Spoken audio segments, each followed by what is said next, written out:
Hello, welcome to Cinema Savvy, and welcome back to a brand new movie review. In anticipation for Pirates of the Caribbean Dead Men Tell No Tales, we've been reviewing all the Pirates of the Caribbean movies, and we are kind of unofficially ending that now with the fourth instalment before we get to our review on the fifth one with Pirates of the Caribbean on Stranger Tides, which came out 2011, directed by Rob Marshall this time, so Gore Verbinski dropping out, and quite a lot of the integral core elements of the original three dropping out of this one, actually. This one is going to be interesting because I think we have pretty similar thoughts in this one. I'm going to say right off the bat, I didn't get time to rewatch this one, so the last time I watched this movie was probably when it came out on DVD. You've watched it recently, so you're much more caught up with this one.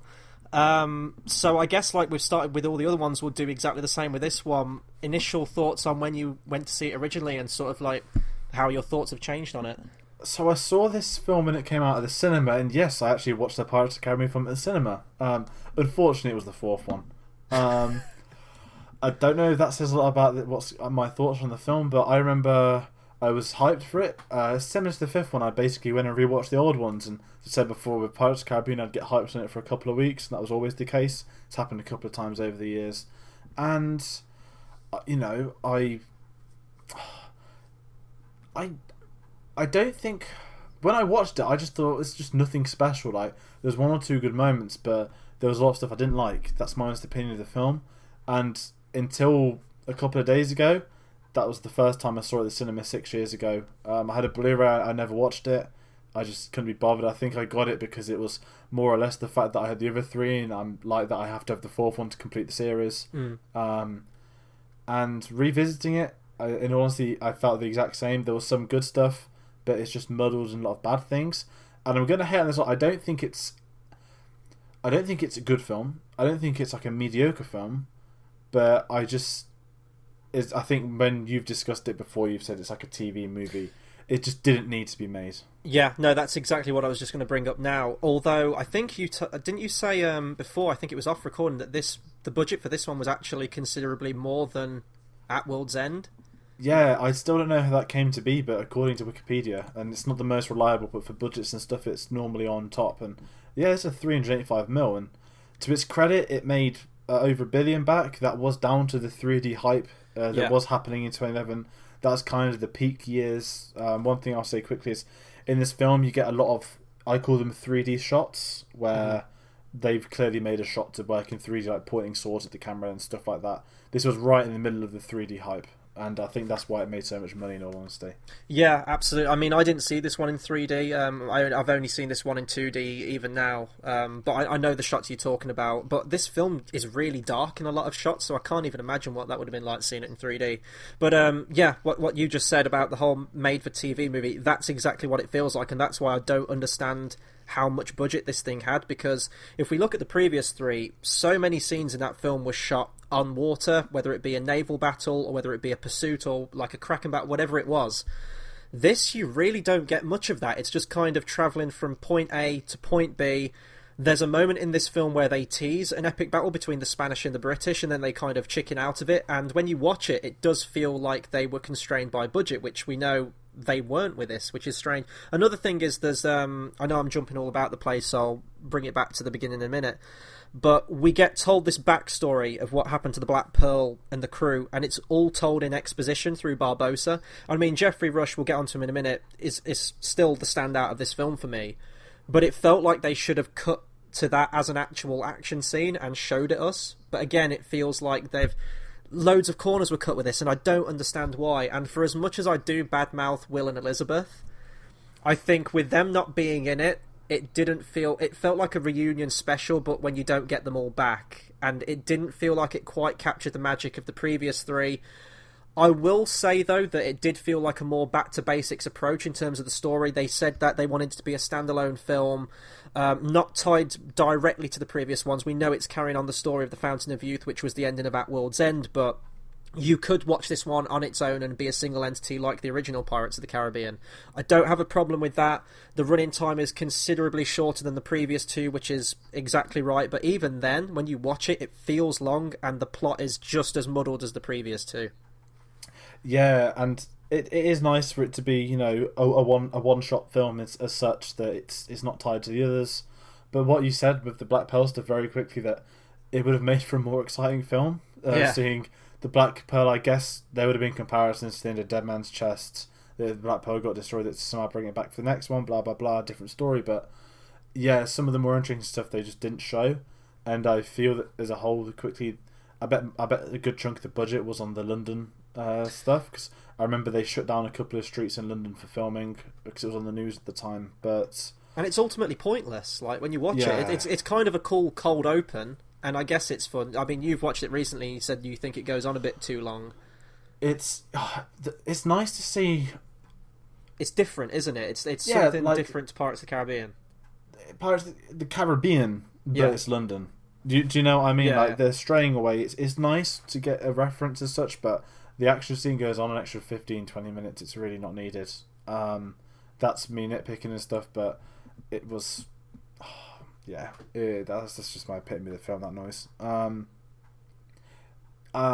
It does go back to the basics, but it just follows pirate tradition that there's some things they really don't need, which they hampered on with, and ultimately that didn't help the cause of the film. Yeah, and the plot of this one, for anyone who doesn't know, it's basically that Jack Sparrow is joined with a new character, Angelica, played by Penelope Cruz, and they're going on the search for the Fountain of Youth, and along the way they confront the infamous pirate Blackbeard. That's essentially the plot stripped down, and although on paper the plot is incredibly simple, and I'm fine with that, the first one was a very simple plot. You had a cursed pirate crew that wanted to lift the curse. Jack Sparrow, in the meantime, wanted to get revenge on said pirate because he was the one who betrayed him. That's fine. This one's got a good plot, but it doesn't feel like it's a plot. It doesn't feel engaging enough. It's like, great, that's a good idea, but there isn't enough stuff around it to flesh it out and make it interesting enough. And even with that simple plot of we've got to get this item, we've got to go from A to B on this quest, it's still meandering and they still overcomplicate it. We'll get into it more, but like the fact that it's like, right, we've got to get these 2 cups, and the cups, you've got to drink from one of them, and the other one's going to kill the other person, the other one's going to grant you eternal life. But for that, we need a mermaid tear, and we need a mermaid to find that, but then the tear's going to spoil, so we need to get the mermaid and bring it, and you just complicate it too much. It doesn't need that. Just have them go and search for the Fountain of Youth. That's all you needed.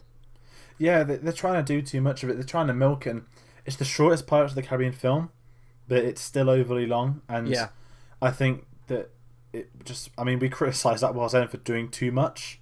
That had too much plot, didn't it? Let's be honest. And this had too little, and they just kept adding things to try and fill it up. Mm-hmm. And I don't think that's worked for it, in all honesty. There are some core elements which do work. I'll go into them with the characters that I wanted to see more of, but you get the wrong things. They focus on the wrong things at the wrong time. And as a whole, by losing Will and Elizabeth, they just try and replace them with a new love duo, which didn't work, and I'm happy they got rid of them for the next film too.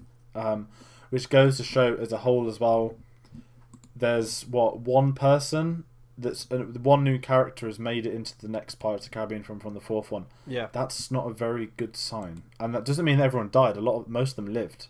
Only one's carried over that we know of. It doesn't hold well. And I wonder if Disney took note of that, like, because I mean, the previous 2 before this one got mixed reception, absolutely, but that was more down to sort of like the convoluted plot and the running time.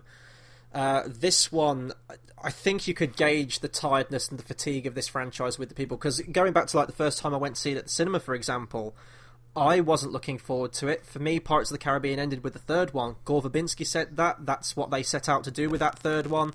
The cast thought that as well. And this literally just felt like a cash-in, which I think is exactly why it was done. It was Disney going, well, At World's End was still profitable, maybe we can get one more of these things out. They did, and this is where the fatigue set in, to the point where now, when this 5th one comes out, I mean, we've gone back and we're talking about these films now in lead up to it, but I'm not really hearing much of a buzz from other people about it. And back in the day, like when the first 3 were coming out, this would have been huge.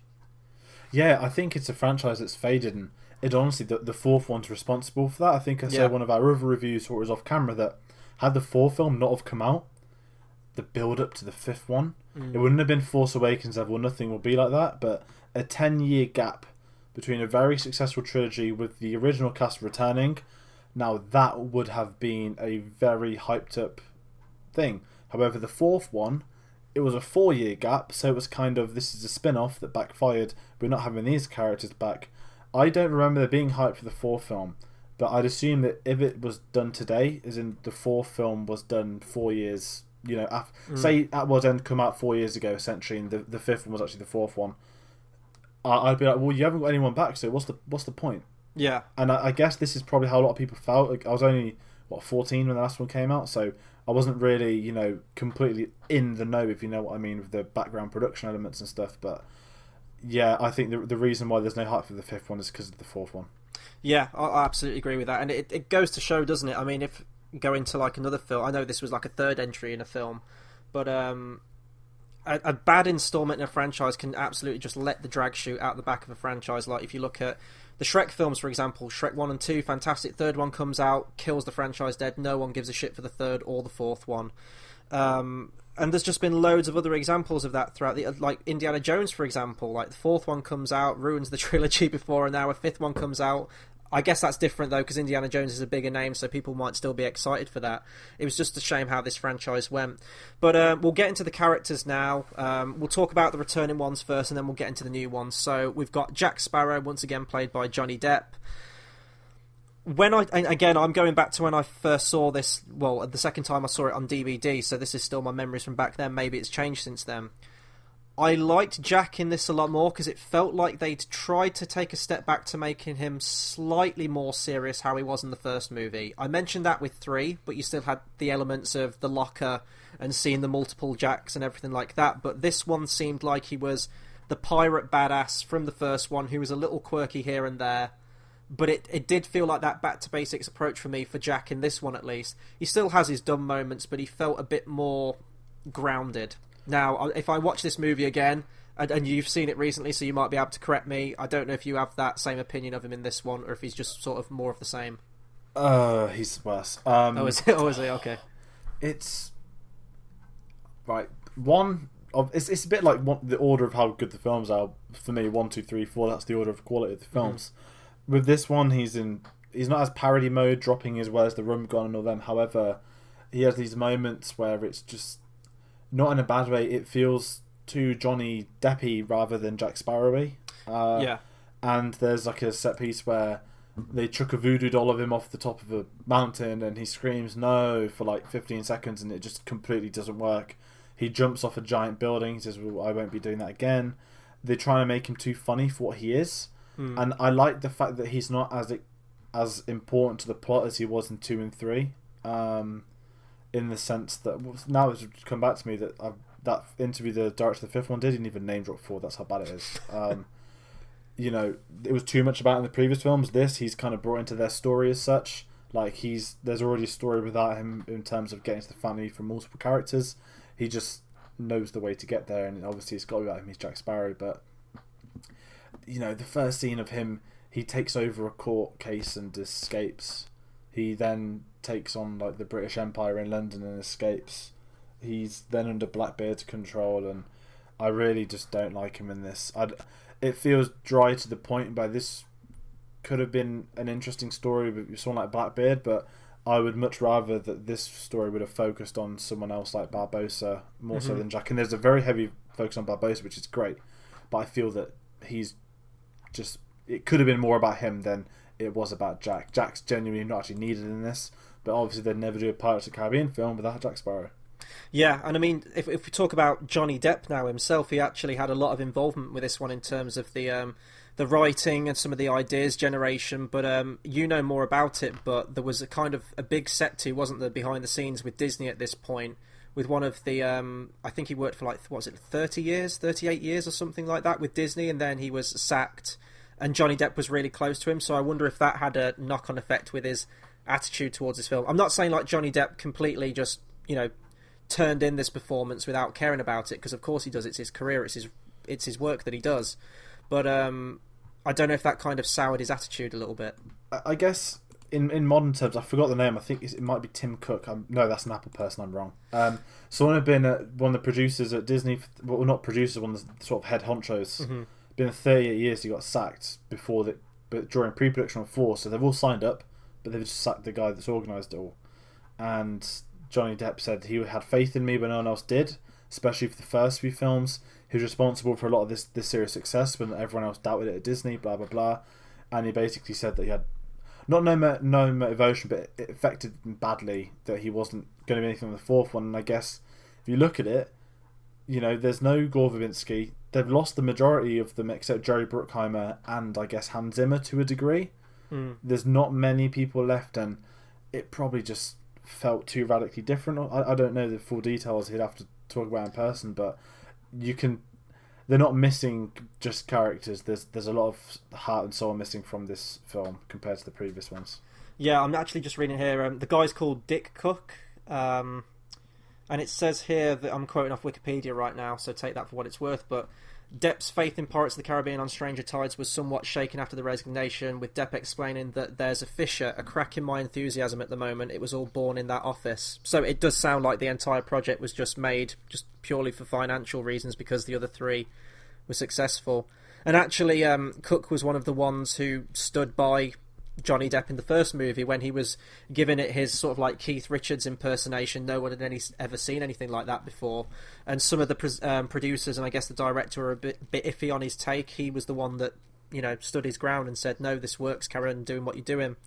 So that's a shame, really, especially if you're working on projects like this for years and years and you develop that close relationship with people. That it sucks if they resign or they get fired or whatever the scenario was. But if we move on to Barbossa now, so you mentioned that this is definitely Barbossa-centric, and that can only be a good thing because Geoffrey Rush, once again, is the standout in this movie to me. At this point, when you look at the fourth movie, the three people that are really carrying this franchise now on their shoulders is Johnny Depp, Geoffrey Rush, and, the guy who plays Gibbs. Why do I always forget his name? Kevin McNally. They're really the only three returning cast members. Really? You've got Teague as well, who kind of shows up for a cameo, but he was only in it from the third one. So, because obviously you get rid of Will and Elizabeth, these are the three now. So if they continue to get rid of these now, this franchise is just dead in the water. But Geoffrey Rush is so good in this one, and he's a character that we keep seeing change constantly. So in the first movie was the villain. He's teased at the end of the second one. The third one, he's more of a good guy, but he still has that exactly the same personality as he did in the first one. You can see that villainous side to him. In this one, he is literally just trying to pick whichever side's winning and just try to stay afloat for as long as he can. Because inherently he's still a pirate. He hasn't forgotten his morals or anything like that, but he is just doing it as a complete facade. The first time you see him is in this huge, powdered wig and powdered face. He looks completely ridiculous. But come the end of the movie, once he's gone through... Because this is ultimately his quest for revenge in this one.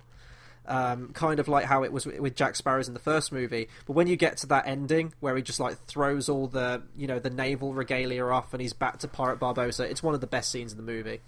It's an amazing revenge tale, and when I said a minute ago this is Barbossa's story, we'll go into it more of Blackbeard, but essentially the prophecy of this is that there's a one-legged man that's going to kill Blackbeard, and Blackbeard's got to get to the Fountain of Youth before he meets the one-legged man.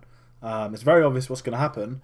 But then later on in the film, you get the backstory as to why he hasn't got the Black Pearl, Barbossa, and he lost the crew, he lost the ship, he's lost everything, and he wants that revenge.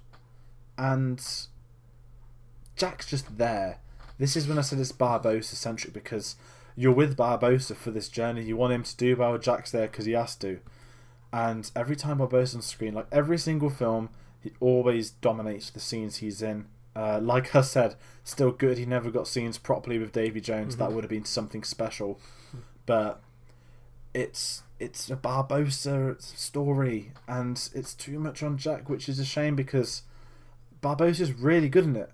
He's always great. Geoffrey Rush is wonderful. But I just wish we had more, because there's a scene of, obviously, what's his favourite food? Apples. He's eating a plate full of apples. There's another amazing scene where the mermaids are killing the entirety of their ship, and I think his captain says they're dying, and he says the only thing I can hear is, was it seagulls chirping in the wind? And he goes, what do you hear? And you can hear everyone dying. He's like, seagulls. And he's like, good, let's continue. He's exactly what we want to be. When you get to that final battle, the second he kills Blackbeard, straight away, I claim the Queen and revenge, and the entire crew, steals the sword, goes out like an absolute boss. and I cannot wait to see what he's like in the fifth film. We've seen in the trailers he's got a new sort of haircut and a new hat. I'm excited to see what happens with him, but this really, I wouldn't say it's Barbossa's best film. No. But it's, in terms of the storyline, I guess with him being a good guy, it's the best they could do with him. Because he's in 3, but he's not the focus. But having him in the focus, this means, he's pretty credible as a leading good guy, I guess. It's easy to be a villain, but it's quite hard to transition villains into heroes. Something that the Fast films have struggled with is that almost everyone is now... There was a villain, has now been on the good guys team, and with this, he's a good guy, but you can still sense that there is that villainous side to him, and he's not afraid to show it. Yeah, and I mean, in a movie that I really just... Because I don't care for this movie at all. I just... As a viewer, I'm latching on to anything I can that for me to enjoy, and when I do watch this, if I watch this movie again, I will at some point.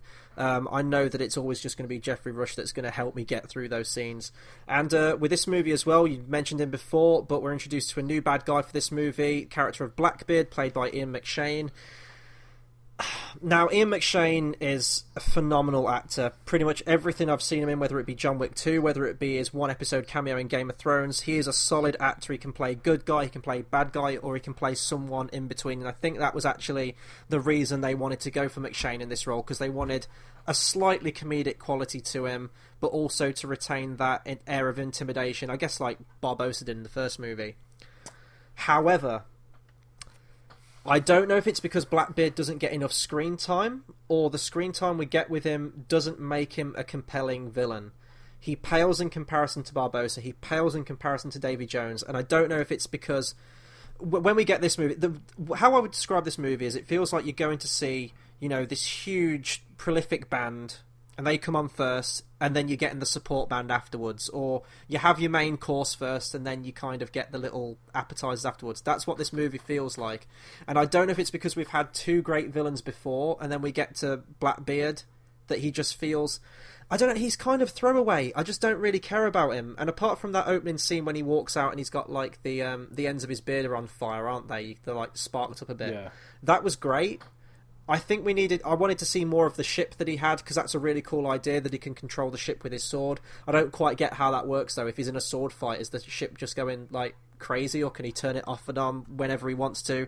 I don't know, but it's an interesting character, and all the concepts are there to make him more prolific than he actually was in the movie. Because, I mean, unlike the other movies, Blackbeard was a real pirate, Edward Teach. There's a lot you could do with that, and they just really didn't do it with this movie.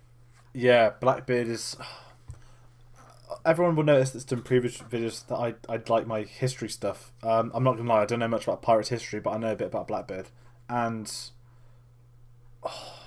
Ian McShane's the perfect casting. He can be... If anyone's seen a film called Sexy Beast, amazing. He can be scary as hell. He can be torturous. He can be villainous.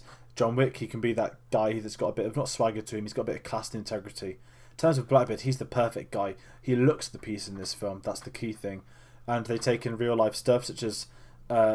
he always had his beard not lit, but it was kind... what they do is, they did some research on him and they put it in. The story of the Queen Anne's Revenge, the ship, that he basically stole a ship and murdered everyone on the crew and brought his crew onto it and sailed under Queen Anne's Revenge. A lot of details, I won't go into it, and...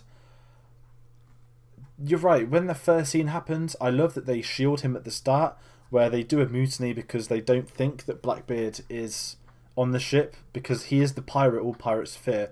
That's such a good concept for... It's a simple concept, but it's a good one. Davy Jones is the kind of the mystical sea creature. Barbossa was just a cursed pirate, but this is the one they all fear. This is the A-list pirate villain you could have had. And they waste him because the first scene he's great. The mutiny happens when the ship's alive and it's tangling them. It's awesome. When they murder that guy, he's all villainous. And the problem of this is the storyline with Angelica, his daughter. If this is the most fearsome pirate, the pirate they all fear, why is he so obsessed with getting to the Fountain of Youth because he's scared of a prophecy about dying? Yeah. And I really hate that because they completely waste him by the side quest. They waste him by having a relationship angle with his daughter. We know that he's a villain and they just don't pull through. They have him focus on Jack Sparrow too much, trying to navigate them to the right place, doing this family nonsense. Don't like he's got like voodoo. He's got voodoo doll of Jack. He does. Yeah. It's pointless. And Blackbeard was the right villain that was written wrong. And it's such a shame to see that because he's got some good scenes. even towards the end, they really waste him, and it's a waste of Ian McShane. It's a waste of the pirate Blackbeard. In all honesty, I know they want to do standalone films, but Blackbeard is someone you could have had a film or two about. They give the amazing backstory that he just randomly attacked the Black Pearl, and obviously he takes it and with that nonsense, but he's already destroyed the ship. Why didn't we see any of that? You know, he's got the history, he's got the reputation, but this film completely backfires by not showing any of that. The only thing he does is kill a cook. It's not much of an achievement. Yeah, and with that, I mean, he's got the zombified crew as well, which, you know, if you're going to do a cursed pirate crew, I guess it's a staple of the franchise at this point, even so much so that the fifth one's got a ghost crew now as well. I think if they do a sixth one, I think they've pretty much ran out of ideas of what else they can do with a crew. We're going to have, like, vampire crew members or whatever, I don't know. But, like, even at that point, when we get to the end of this movie and he's squaring off against Barbossa, it's the big fight, he turns into a complete idiot as well, because he is hell-bent on getting to the Fountain of Youth purely because this prophecy is in his head. He can't escape it. He's trying to do everything he can to beat it and stay alive. And he knows that he's going to die. The prophecy says that he's going to be killed at the hands of the one-legged man. There's a moment where he's got Barbossa on the floor. Literally just stab him, and your prophecy, you know, it won't come true. You've escaped it. Congratulations. The Spanish show up, and he does, like, the slowest turn, like, dramatic turn to them, and he just keeps his back to Barbossa the whole time, and then he acts surprised when Barbossa stabs him in the back. It just completely takes all the credibility away from Blackbeard as being this intelligent, fearsome, methodical, calculating character that he should be, and it just becomes a farce at the end when he gets killed. It's like, well, of course you get killed, because you didn't pay attention to your own prophecy. And, yeah, why is there a prophecy as well? That's what I hate about this. I thought this film, I guess Pirates has the mystical stuff, but the mystical shit of a prophecy, that's Harry Potter, that's done across 7 films. Prophecies don't suit Pirates of the Caribbean.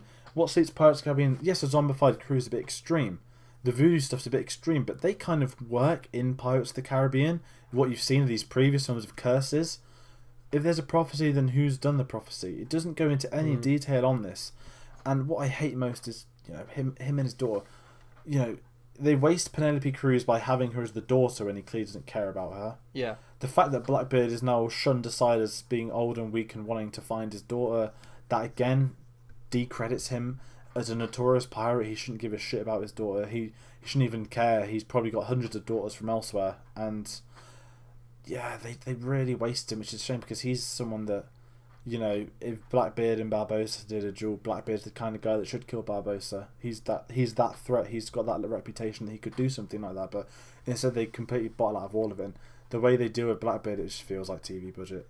I mean, if you are going to do a prophecy, and I mean, you've watched it recently, so if they do this, then I apologise, I can't remember it, but if you did have the prophecy, instead of having it be that he wants to get the Fountain of Youth because he's scared someone's going to kill him, why not do the angle? Because this is at the point where piracy's basically been exterminated, or it's the last couple of pirates left. You know, they're either pirates are turning heel and becoming, you know, members of the British Army or whatever it is, to the Crown. Have it being that he wants the Fountain of Youth so he can be an everlasting pirate. He can be the most fearsome and just revered pirate throughout eternity by becoming eternal. That would be a really cool concept to get. I mean, I don't know if he talks about that at all in the film, or if it is just because Barbossa's the one who's about to kill him. It's because of the prophecy, and they don't know it's a one-legged man either.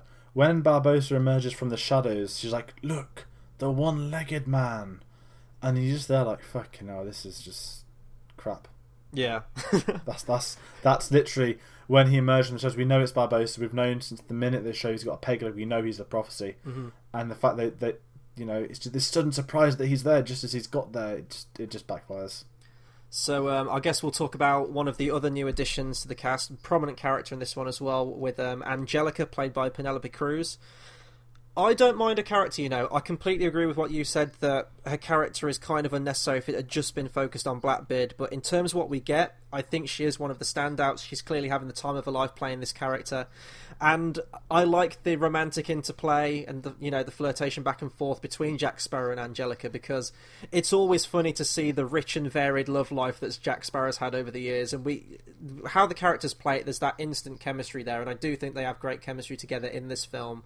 Whether it just be between the witty banter between the two, or whether it's when they're dancing to that Spanish song with the guitar. I do love their scenes together.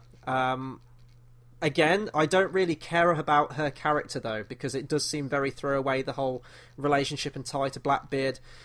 She wants to keep him alive because ultimately he's a dad. That's it. Nothing else to her character.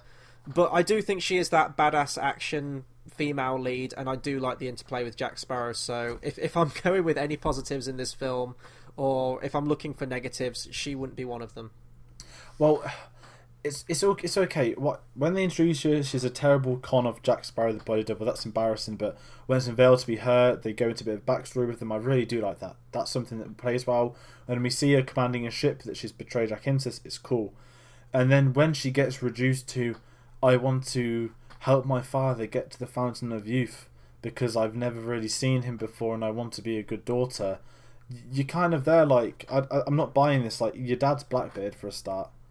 But she feels wasted she could have been an amazing sort of side piece that she's already trained, she could kick ass. A bit like a Furiosa as such. But instead she's reduced to this terrible backstory that no one cares about. And everyone knows what's going to happen, so no one's invested in it. And she just gets reduced to, especially towards the last foot, she's just reduced to the side role, and you just kind of forget about her. And I would have liked to see Penelope Cruz do more things, but I thought they'd written her wrong. I guess the best thing about her is that we've now ended up with her husband in Pirates 5. Mm-hmm. Yeah, and I mean, I'm seeing Pirates 5 tomorrow, or I guess today as of this recording, and Javier Bardem's definitely one of the things I'm looking forward to in that. I can't remember at the end, she doesn't try to get the Fountain of Youth for herself, does she? Because I was thinking, if you wanted to keep that edge to a character, have her... And I think they do that, don't they? They have a kind of, she might be a double agent, like she's pretending to help her father, but actually she wants the Fountain of Youth for herself. She goes to sacrifice herself. She says, Dad, you drink this drink with the mermaids, I'll drink the other one, I'll sacrifice myself for you. But Jack has switched it right at the end. Yeah, and basically once Jack says, you need to go drink this one, save your daughter, and he steals the one that he thinks is the other, and after he's drank it, the music kicks in, Jack, oh... And you're kind of there, like, she's really angry that, she hasn't died for her dad. Like, why did she care about her dad? He hasn't bothered with her. And I lost interest in... I do like the little throwback of trucking her on the island Jack was left at. That was cool. She misses the one shot with the gun. Maybe we'll come back to the character in the future, but I thought her and Blackbeard, that they could have had a really good dynamic in terms of two characters in the film. But by making them related to each other, it just backfired completely for both characters' development. Yeah, I mean, if you wanted to keep that edge to it, they should have made her like an Elsa Snyder character from Indiana Jones 3 and have her just try and like get the fountain in like the last few seconds out of desperation, because she doesn't care about her father at that point. She wants to look out for herself. But again, all this potential. However, we now have to talk about two characters that have no potential at all at any point in this movie, and this is the Will and Elizabeth knockoff. This is discount Will and Elizabeth. We've got the character of Philip Swift, played by Sam Claflin, and Serena, played by Astrid Burgess Frisbee, who was in the fantastic and prolific, I've said prolific too much in this review, King Arthur, Legend of the Sword, which was not a good movie at all, and she wasn't good in it. I can't stand these characters, and this is when I talked about the previous Pirates of the Caribbean films, how it seemed like the studio and the director really thought we gave a shit about the relationship between Will and Elizabeth, and we didn't. That's not what we were invested in Pirates of the Caribbean for. It felt like they looked at that, they knew that they weren't getting those actors back, but they thought it was still meant to be a core component and story element of this franchise. So we get these two completely cardboard cutout throwaway characters. They try and hint at a relationship, and it's kind of a love at first sight thing. It doesn't feel earned at all. If there's people out there that do like Will and Elizabeth, I guess you can argue that they did have 3 movies to establish and build that relationship up until the finale of At World's End. These two characters are insufferable. Every time they're on screen, I feel like just skip into the next one. There is literally nothing redeemable about these characters at all. It's with Will and Elizabeth. I mean, I hate the couple as such, but it's not. I don't like them, but I do. Do you know what I mean? Yeah. It's with those guys. They've been set up how they meet at the age of 9, 10. They cut 10 years in the future, and by one scene in the house, Will referring to her as Madame or Miss Turner, doesn't he? Yeah. Nope. He's Turner. She will be in many years' time. Well, what happens is they build up, and it's not even build up. It's just obvious from the first scene that there's been development off screen that you can notice. Yeah. Whereas this, like, she's a trapped mermaid, and he's really religious, and it's just crap. It's just awful. Like, should we just move on? Like that's all we can say about those characters. Like, the mermaids, some of them were cool, but a stupid relationship angle. I'm sorry, but they have tails. Just move on. It's awful. I'm so happy. I'm sorry. What I will say, Wet Blanket. I've forgotten his name. He played Finnick in the Hunger Games. That played Mr. Bible Basher in this one. There's a reason he's not coming back. Yeah. And also Finnick in the Hunger Games, whether that's him or the directors, they went from alpha male in the books to pretty boy, which backfired on them as well. So, thank you for that. You've ruined 2 films with it now. In hindsight, I'm wondering if maybe this movie was to just test the waters, no pun intended, to see if they could do a live-action Little Mermaid film down the road. Like, I guess they could. The mermaid scene is actually probably one of my favourite scenes in the movie, and that involves another new character as well in this Scrum, who I think is, you mentioned earlier, is the only character from the 4th movie to come back in the 5th one, and he does leave that lasting impression. He's a supporting character in the movie, and to be honest, he outshines most of the main ones. He's memorable. He's played by a great actor, Stephen Graham. He's been in a lot of BBC TV, I think, a lot of TV shows in the UK. Like, every time there's a new series on, he kind of crops up in there somewhere.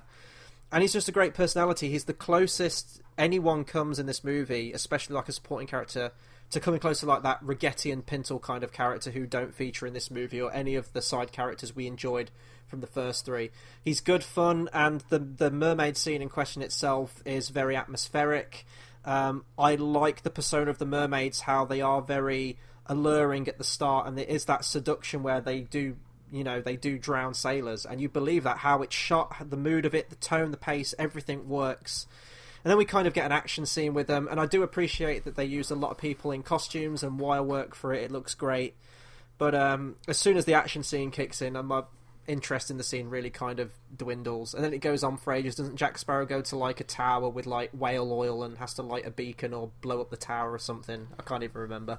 Yeah, and they struggle taking out 3 longboats, but 10 minutes later you see the entirety of the Mermaid Legion take out a military boat. Yeah. A military ship, not boats. They're like piranhas, aren't they, in that scene? Yeah, it's a cool concept. See, mermaids as the bad guys, but they kind of they fall through with it. They weren't needed. I hope they don't do that to the ghost sharks, which are going to be the new pirates film. I reckon they could be pretty dangerous if they're done right.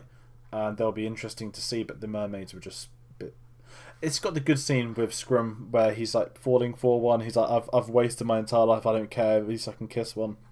He's got his good moments. I really like him. I'm happy he's back.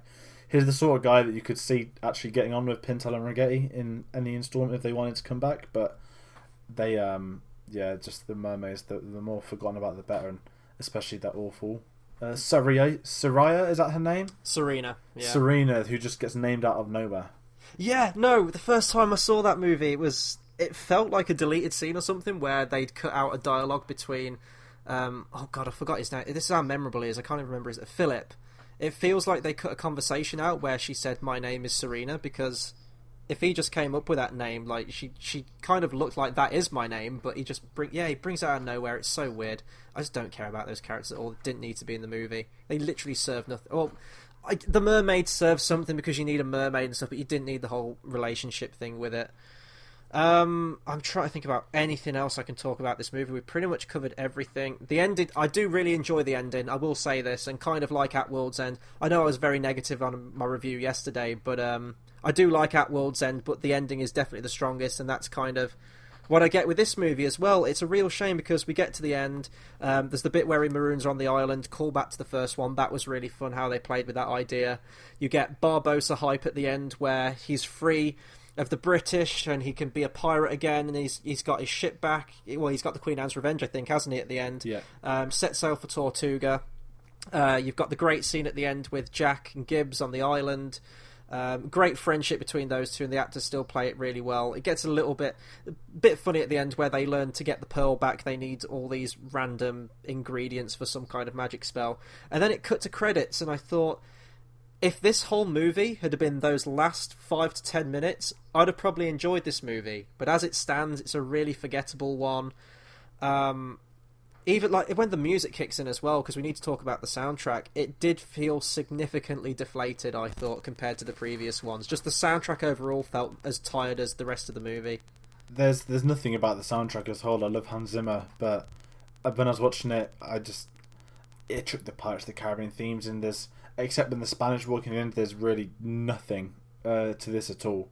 There's no epic moments. There's nothing like that. It's just generic as hell, and it's not one. It's the worst pirate soundtrack, and it's one that everyone's forgotten about. I can't tell you a single song from it. And like all the new scenes, you could have introduced new themes for, like the Fountain of Youth, the mermaids, everything like that. I think he uses a track called At Wit's End from At World's End, which when you watch that movie, you think that theme's tethered to whatever At World's End is about, but now I guess it can just be used anything. It literally felt like either he was rushed for time between all the other scores he was producing, or maybe he just didn't care. Maybe he was like everyone else and he just felt the fatigue of it. Maybe he thought, I've made my epic score for At World's End, which was meant to be the finale of this series. I gave it my all. It ended on a high, and now they asked me to come back for a smaller scale Pirates movie. What do you do? And there are some cool new themes in there. I like Blackbeard's theme. I like the music that plays whenever the Spanish show up. But beyond that, the soundtrack, it really kind of gutted me, because I've bought all of the Pirates of the Caribbean soundtracks. The one I haven't bought was on Stranger Tides, and I'm actually looking forward to the music. I know Hans Zimmer isn't doing it, but I'm looking forward to the music from Dead Men Tell No Tales to see if that one is worth buying. Yeah, the music, it's a big part of this franchise, and it's a shame that the fourth one, you can sometimes get a bad film with a great soundtrack, and for Hans Zimmer, to a certain extent, a lot of people will agree or disagree that he can make great soundtracks for awful films. But in this, it's not that good, and his heart probably wasn't in it. It's echoing Batman v Superman. I do like that score. Mm-hmm. However, he did the Dark Knight trilogy, he did Man of Steel, and they tricked the both together. He's like, you know what, I just can't do Batman, let me bring you in. And in this film, well, by bring you, I meant Junkie XL, but in this he does bring other people into it to do some stuff, so whether it was the same kind of thing that he was kind of done and dusted with it, but yeah, it's a sad tale for the fourth one. I guess he was trying to keep things fresh with bringing in collaborations and things like that to spark new ideas up, but it didn't really hit for me. If there's anything else we can talk about, it was fun seeing the late Richard Griffiths in the movie, Uncle Vernon from Harry Potter at the beginning as King George II. That was fun. Judi Dench as well gets like a really random throwaway cameo in it, which he reminded me of. I don't really have anything. I guess we'll round off on this one because there just really isn't that much to say, really, is there? My favourite scene is, we spoke about it before we record, when the Spanish come into the Fountain of Youth at the end. There's this brilliant moment, obviously it's at the time of the Spanish Armada and the Spanish Inquisition and stuff like that, England and Spain at war. The brilliant guy gets the Union Jack flag out. He's like, in the name of King George II, I declare this land, like ours, and mid-sentence he just gets shot. And it's one of those, it reminded me of Indiana Jones and the Swordman, where he's mid-sentence, it's a rousing speech, and then the Spanish guy, he couldn't give two shits, his stance is funny, and like you said, he looks a bit like Prince, and he just says, make a note of that man's bravery. I thought that was hilarious, and that's probably the actual best scene of the film. That's not got a scene of Barbossa in. Yeah, no, absolutely. See, there are some good moments and throwaway lines, but they are really, even more so that I know you like At World's End less than I do, but even more so than that movie, the moments are really few and far between. Overall thoughts on this one. It's going to be interesting to see how the fifth one is, but for the longest while, this was the movie that kind of killed the Pirates of the Caribbean franchise dead. To me, it ended with the third one. Beautiful last shot, didn't need any more, and this feels really tired. Although the budget was more than the third one, it feels cheaper. It feels like it was like a straight-to-TV, straight-to-video sequel. Everyone seems to be going through the motions in it. Geoffrey Rush is pretty good. There's a few interesting scenes and ideas, but they never really come to a head. I bought it on DVD just for completion's sake, but it's one, as I said, I haven't got. I watched it once at the cinema. I bought it on DVD, I watched it once again, and I haven't gone back to it since. Whereas the other three, I'll pop in every now and then just to re-experience. Yeah, my summary is short but sweet. It's a film that's got a couple of good things in, but you have to sit through a lot of terrible things to find them, and it's it's not worth the wait. I know I said something similar to At World's End. That's got some really good stuff. That's got like an hour's worth of good stuff. This has a couple of minutes worth of good stuff for what you're sitting through. Go and watch a different film. Go watch half of At World's End. That's how much it is better than this. It's killed the Pirates franchise. This has probably killed Johnny Depp some of his career, I guess. It was around this time where he started taking less seriously and stuff. I'm hoping for a revival with Pirates 5 and Fantastic Beasts. I hope he does find his footing again. But yeah, this is a very forgetful film that 90% of people don't care about. Wasted potential. I guess we can use this opportunity now, just before we round out, to give final predictions, hopes for Pirates 5. We're both seeing it tomorrow, or I guess earlier today when this review goes up. I'm seeing it in the afternoon. Any final predictions or thoughts for Pirates 5 before we get to our review on it? I am not going in... I want to go in optimistic. I never try and hate on a film. As much as I do hate some films, I will always try and find the best things from films, as people would know from other reviews I've done. I just want it to be good. From reviews' sake, it's not looking like that. However, I tend to disagree with a lot of critics these days. I just want it to be at least half decent. When the Dutchman comes out the water, I want to be excited. Who knows, even my man David Jones could get a cameo. I'm joking, he's clearly dead. I don't want it to be terrible. Please don't waste Javier Bardem, and don't let this franchise die on an even worse ending than 4. Yeah, I've kept reviews to a minimum. I have watched one, I think it was IGN's one, but their reviews are never kind of, set in stone. They're very flippant with their reviews. I think it will be better than the 4th one. It has to be, right? Like, can you get worse than the 4th one? It won't be as good as the first 3. And I don't need it to be. As long as it's a solid entry. I've heard that it does end conclusively, where they could end it now again with the 5th one. It's just going to be interesting to see how it turns out. I really do hope it captures that magic, because this is a franchise I want to get back into. And if not get back into in terms of a 6th or 7th one, just a good Pirates of the Caribbean movie to cleanse the palate, to just end the franchise now on a somewhat high note. So that'll do it for our review on Pirates of the Caribbean on Stranger Tides. Be sure to comment, subscribe, let us know what you thought of the movie. Do you like it? Do you hate it? How do you think it compares to the other ones in the franchise? And I know the film's coming out tomorrow, but any predictions or thoughts on Dead Men Tell No Tales as well, anything you like, please do get commenting. A lot of new shows on the channel now. There's more trailer reactions from me, movie reviews every weekend now. We're aiming for a new review, so hit that subscribe button. Also hit the bell icon at the side so you get a notification every time we're bringing out this new content. That'll do it from us for our Pirates of the Caribbean reviews until our review on Pirates of the Caribbean Dead Men Tell No Tales. And until next time, we'll see you then. Thanks for listening.